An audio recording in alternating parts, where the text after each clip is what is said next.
Have you ever looked at a building and felt something was off? Not just the age of it or the design, something deeper. Like it didn't quite belong to the time they said it came from. Maybe it was a cathedral with impossibly detailed towers, or a government building too grand for its era. Or maybe, just maybe, you've seen those old photos. Cities half buried in mud, doors and windows underground, and people calling it normal. And you wondered, how is that normal? We've all been taught the same story, that history is a straight line, that we went from caves to villages, to kingdoms, to the modern world, slowly, step by step, trial and error, progress through struggle. But what if that's not the whole story? What if there was something else, something huge that once covered the world, a global civilization, unified, advanced, everywhere, a place called Tartaria? You might be thinking, I never learned that in school. Exactly, because according to official history, it never existed. And yet, it's on ancient maps. It's etched in architecture. It's hinted at in lost books. It's like a ghost hidden in plain sight. And that raises the question, why erase it? Why take a massive empire that once spanned continents and pretend it never happened? Why remove every trace from history books, from classrooms, from our collective memory? Maybe the better question is, who did it? And what were they hiding? Because the deeper you dig, the stranger it gets. The timelines don't add up. The architecture doesn't make sense. The technology, if it's what some say it was, would rewrite everything we believe about the past. Some say Tartaria was a world before ours, a civilization that had free energy, advanced knowledge, and a level of harmony we can't even imagine today. Others say it wasn't just forgotten. It was intentionally buried, destroyed, covered by mud, wiped by war, and overwritten with a carefully crafted lie. Not a glitch in the timeline, but a reset. Now, this isn't just about dusty maps or old theories. This is about you, me, all of us. Because if a civilization like Tartaria really existed, and it was erased so completely, then everything we think we know about who we are, where we come from, and what's possible might be wrong. Maybe we're not the peak of progress. Maybe we're the survivors of a story that was never told. This is not science fiction. It's not fantasy. It's history, but not the version you were taught. And once you see the signs, you'll start noticing them everywhere. Buried buildings, lost cities, forgotten tech.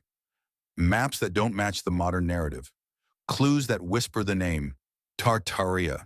This is the story of that empire, and the long, silent war to make sure you never knew it existed.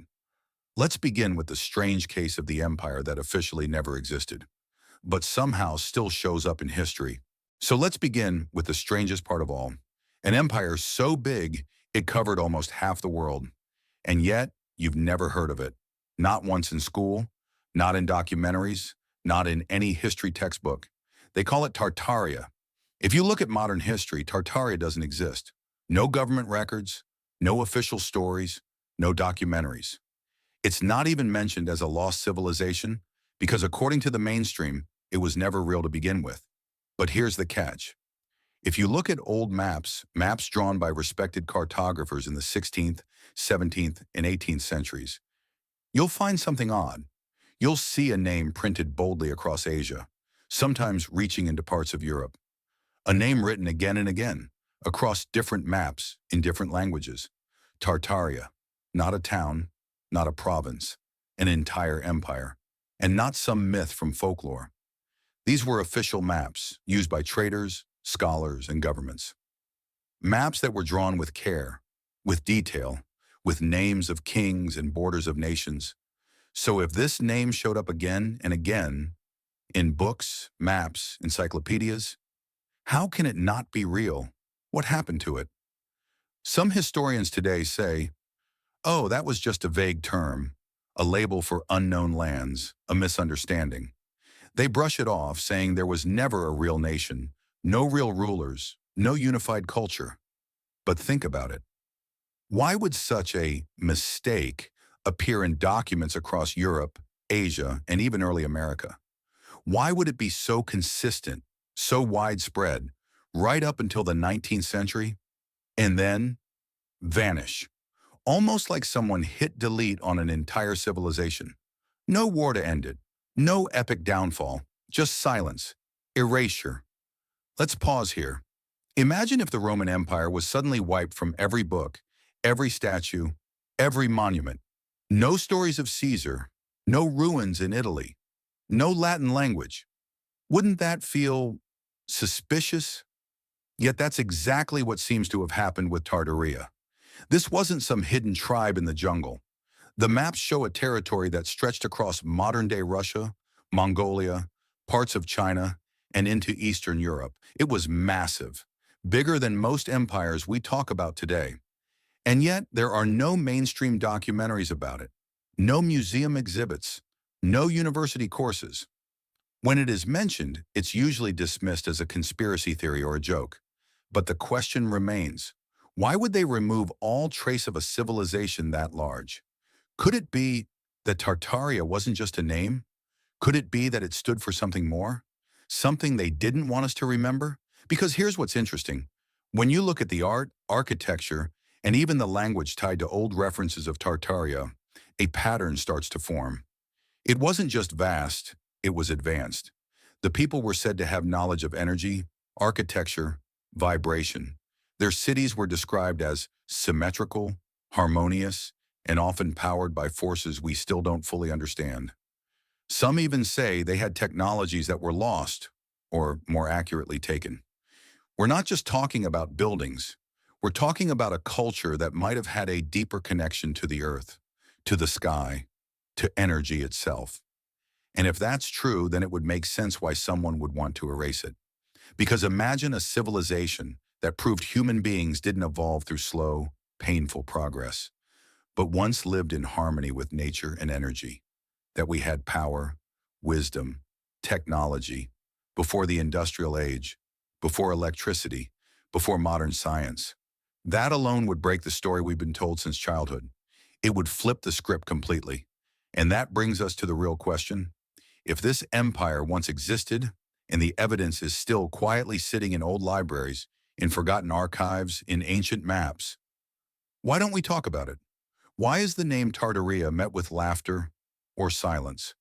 Maybe it's because if we started asking questions about this forgotten empire, we'd have to start asking questions about everything else too. Like, where did our cities really come from? Why do so many buildings around the world share the same impossible design, even when they're oceans apart? And who decided which parts of history we were allowed to keep, and which parts had to disappear?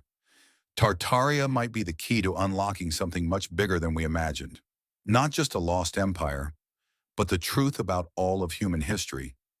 And the deeper you go, the more signs you find.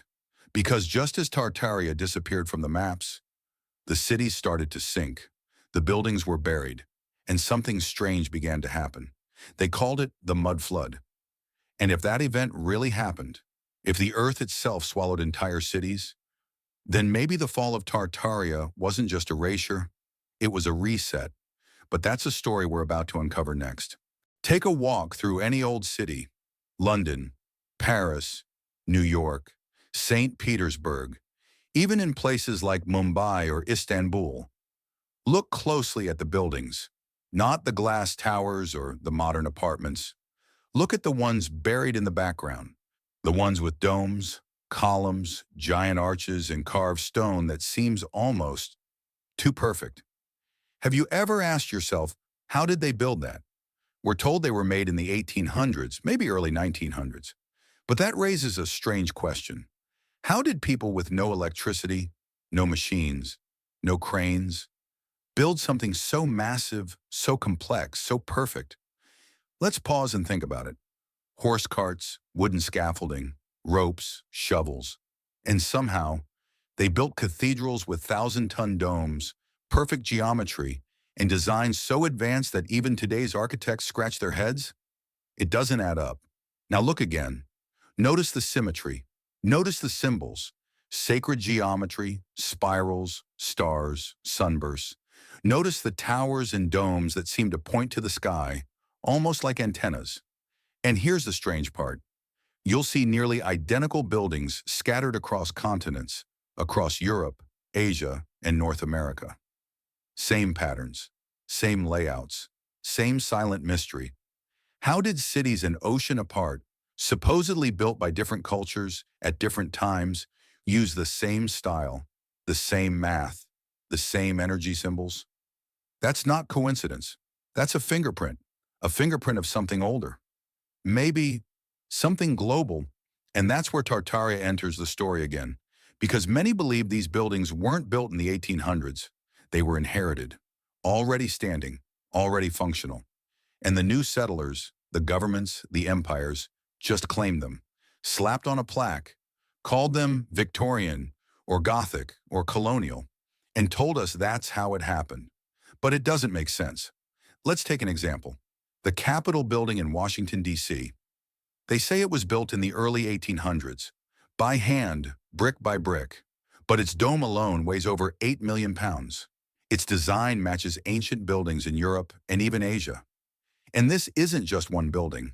City after city, you'll find these impossible structures: courthouses, train stations, post offices, government buildings, all built in the same mysterious style, all with enormous domes, grand staircases, spires reaching the sky. And most of them were said to be built by settlers who were still using wagons and candles. How? Even today, with cranes, power tools, and digital design, reproducing that level of detail would take years and millions of dollars. So how did they do it back then? What if they didn't?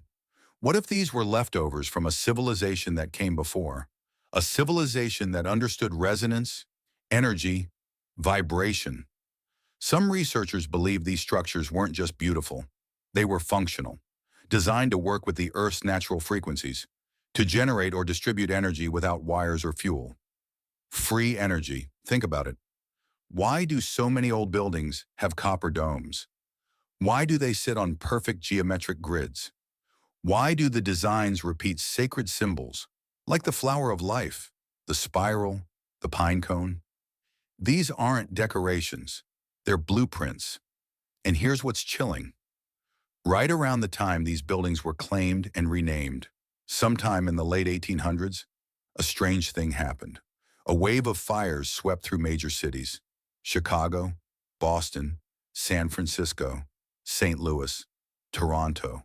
Entire downtowns burned to the ground in what were called Great Fires.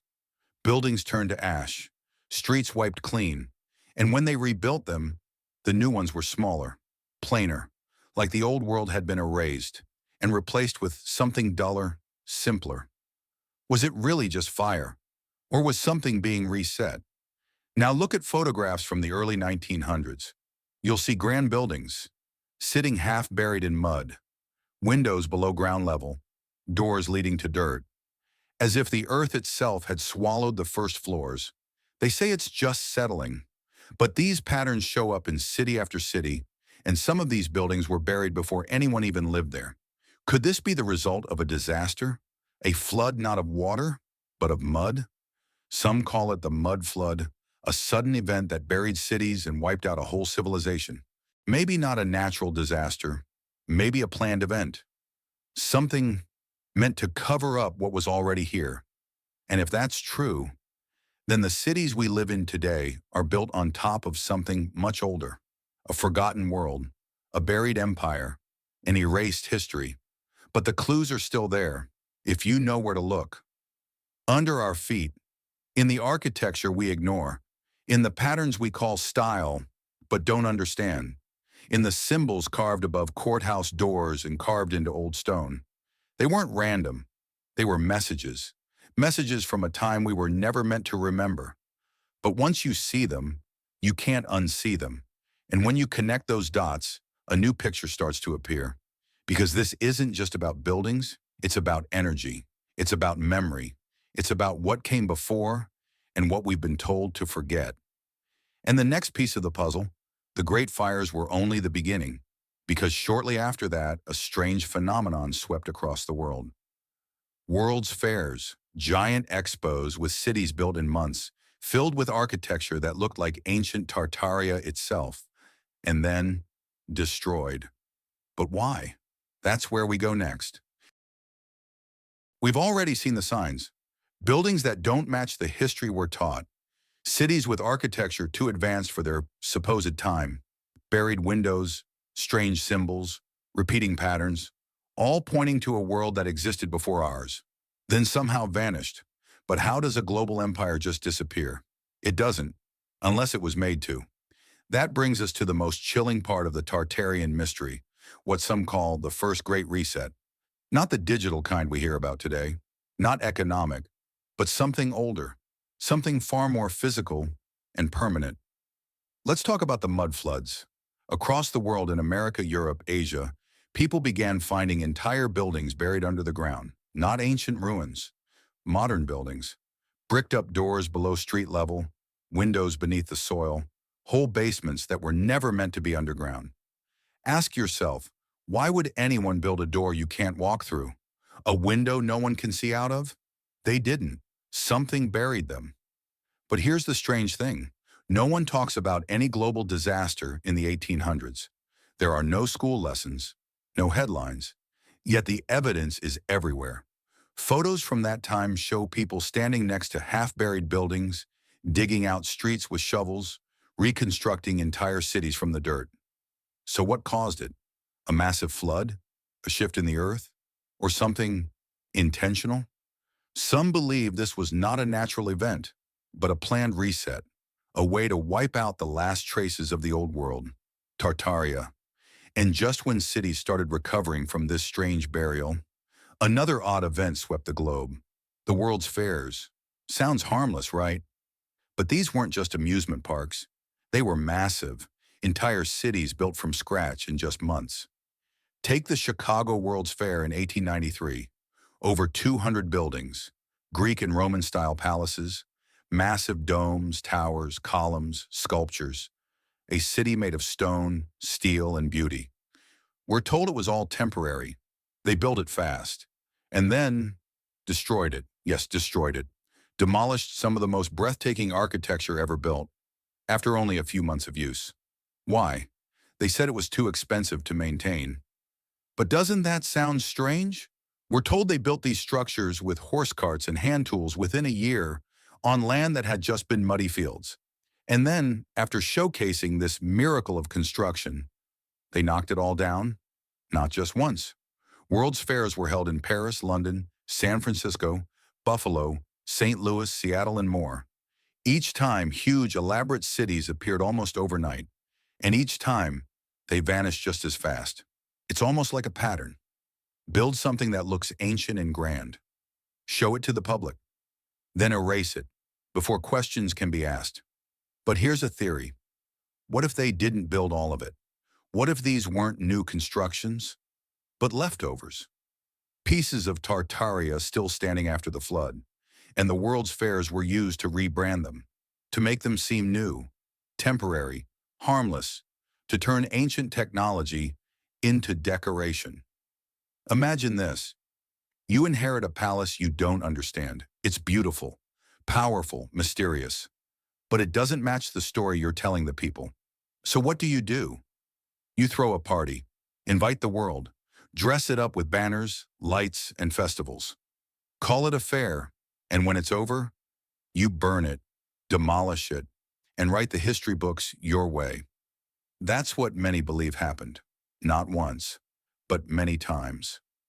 The great fires we talked about earlier, they cleared the way. The mud floods, they buried the past. The world's fairs, they rewrote the story, all within a short window in the 1800s to early 1900s. It was like a storm passed through history, one that left behind a brand new world.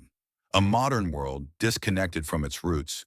A world that believes it began with steam engines and brick factories and forgot what came before. But the signs are still there, if you look close enough. All around us, the architecture of Tartaria remains. Silent, forgotten, but not gone. And once you see this pattern, mud, fire, fairs, you begin to ask the bigger question. Who reset the world, and why? Because to erase a civilization on that scale, To bury cities and rewrite history across continents takes power, control, and a reason. In the next chapter, we'll go deeper into that question. We'll explore the possibility that this wasn't just about buildings. It was about knowledge, about energy, about control. And the next piece of the puzzle takes us there. What if Tartaria wasn't just a civilization, but a technology? Let's stop and ask the question that changes everything. Who erased Tartaria and why? We've followed the signs. We've looked at the maps, the buildings, the floods, the fires, the strange resets, and all of it points to one uncomfortable truth. Something massive existed before us, a civilization that didn't just span a continent, but may have covered the entire world. They had knowledge, real knowledge, not just about building and design, but about energy, sound, frequency, and the human spirit. And then one day, it all disappeared. Not because of war, not because of slow decline, but as if someone hit a switch and rewrote history. So again, who would do that? And what could they possibly gain from hiding an entire empire? Let's break it down. We grow up in a system that teaches us a very specific version of history, one that says humanity advanced slowly, from caves to tools, from wood to stone, from fire to machines, a long, gradual process. But what if that's a lie? What if there was a point in time when humanity was more advanced, not just technologically, but spiritually, intellectually, and culturally? A world not driven by profit or division, but by harmony and frequency. A civilization that lived in alignment with the Earth's energy, that understood the natural world in a way we've forgotten. That kind of world would flip the official story upside down. It would mean we're not at the peak of human progress, but living in the shadow of something greater. Now ask yourself, if you were in control of today's systems, would you want people to know that? Would you want them to realize that the skyscrapers and smartphones they're proud of are nothing compared to what existed a few centuries ago? That knowledge would shake the foundations. People would question everything, from government to religion, from education to science. Control would break. That's why some believe Tartaria wasn't just erased by accident. It was erased on purpose. This wasn't just about history, it was about power. Because if Tartaria had free energy, if it had unified architecture across continents, if it had advanced healing through sound and vibration, then everything we pay for today, electricity, medicine, transportation, even time itself, would be unnecessary, and that would destroy entire industries. So what do you do when a civilization threatens your control? You erase it, you burn the records, flood the cities, label the past as myth, and build a new story, one that serves your power. And then, you re-educate the next generations. You teach them that Rome was the height of architecture, that the industrial age was humanity's great leap, that nothing important happened before the 1700s.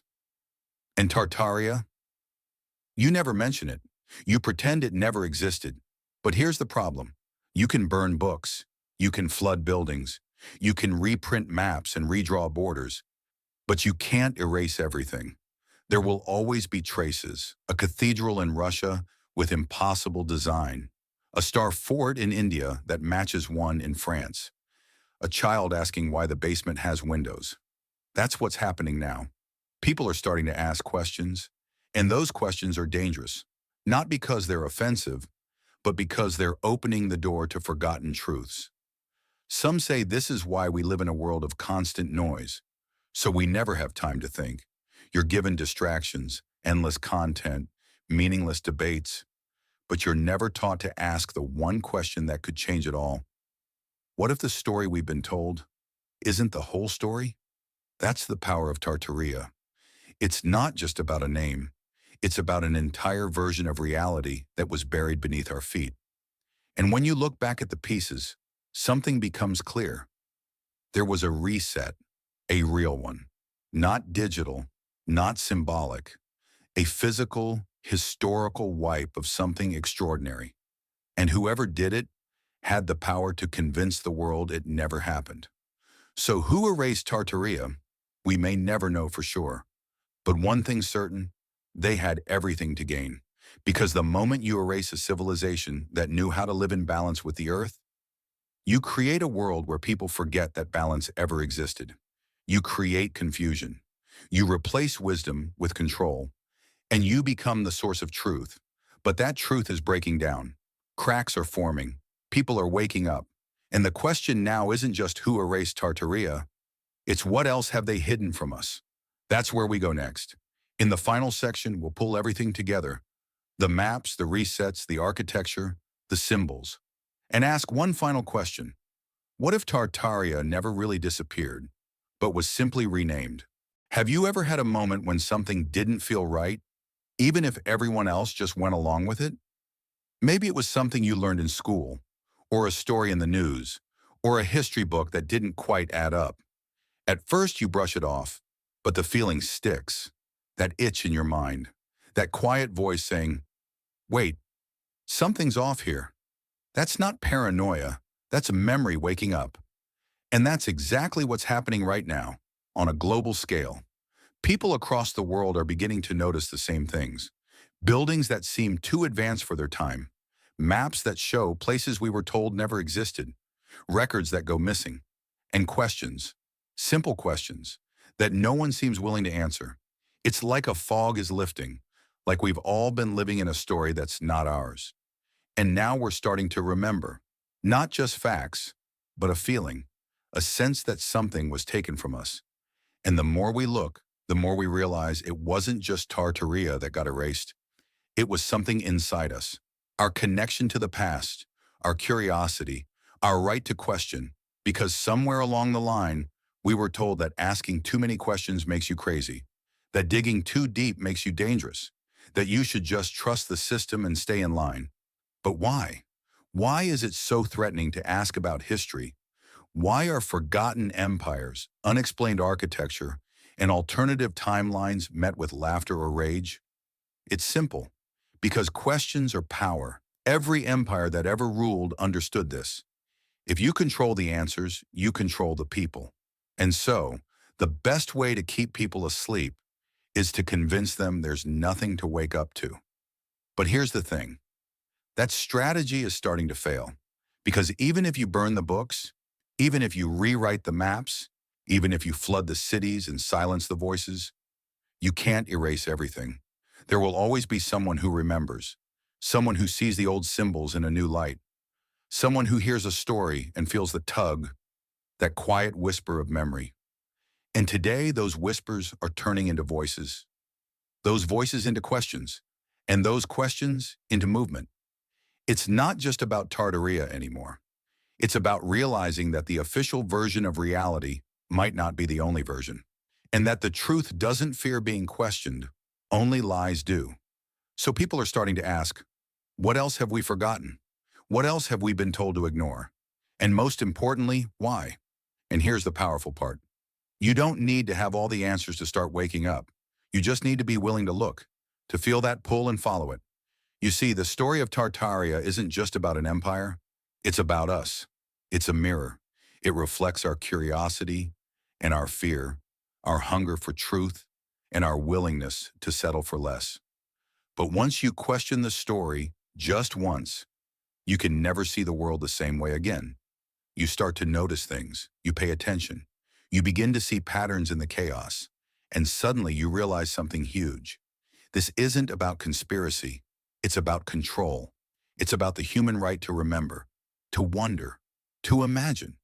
Because once you remember that the world is stranger, older, and far more connected than you were told, you stop living in someone else's script, and you begin to write your own. That's the real awakening. It's not about proving every theory. It's not about having every answer. It's about reclaiming the freedom to question, to be curious, to seek, to remember. And as that memory rises in people everywhere, as they wake up from the sleep of forgetfulness, they start to see through the illusion. They stop believing in the cage, and they start seeing the cracks in the walls. And what do cracks do? They let the light in. If all of this feels like too much to believe, that's okay, because that's how deep the story goes. For years, we've been trained to laugh at these ideas, to roll our eyes, to walk past the strange buildings, to ignore the blank spots on the map, to never ask how an entire civilization could just vanish. But the truth is, you were never supposed to look.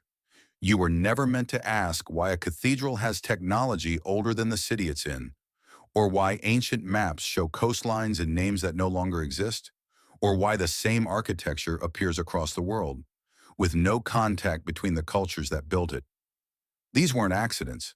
They were pieces of a story that was hidden, not just from the history books, but from your mind. Because if you knew what was lost, you'd start to question everything else. What else did they erase? What else were we never told?